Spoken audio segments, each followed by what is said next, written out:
Mon meilleur ami m'a emprunté 2000 € il y a 3 ans. Quand je les ai réclamés, il m'a traité de radin. Il y a 3 ans, mon meilleur ami Karim m'a appelé, paniqué. Sa boîte avait fait faillite, il devait 2 mois de loyer, et il avait une opportunité, un petit local commercial à reprendre, avec un bailleur prêt à signer s'il payait une caution immédiatement. Il me demandait 2000 €. Il m'a juré sur la tête de sa mère qu'il me rembourserait dès que le local tournerait, 6 mois grand maximum. J'ai hésité. 2000 €, c'était une grosse partie de mes économies. Mais c'était Karim. On se connaissait depuis le collège, il avait été là pour moi dans les moments difficiles, il avait conduit ma copine à l'hôpital un soir où j'étais en déplacement.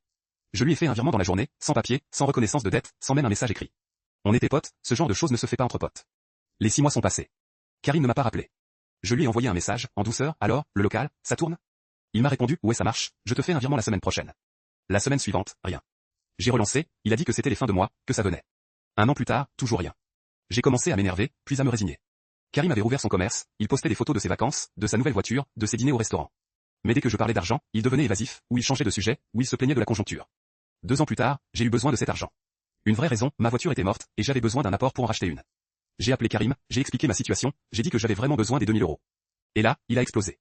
Franchement, t'es radin, tu sais?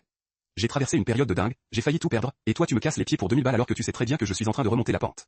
Un vrai pote, il me soutiendrait, pas il me mettrait la pression. Radin. 2000 €, c'est pas radin, c'est une dette. Je suis resté sans voix. Il a raccroché, et je ne l'ai plus revu. Il a fini par me rembourser, 1 an plus tard, 1200 €, en me disant que c'était tout ce qu'il pouvait faire, et que je pouvais considérer le reste comme perdu. Comme si c'était un dû, comme si sa faillite était ma faute. Cette histoire m'a appris 3 choses. La première, on ne prête jamais de l'argent à un ami sans papier, sans échéancier, sans rien.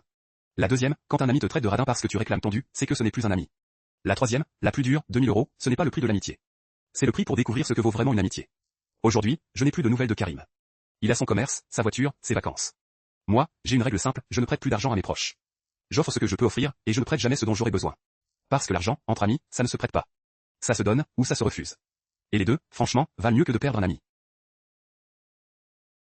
Abonnez-vous pour plus d'histoires.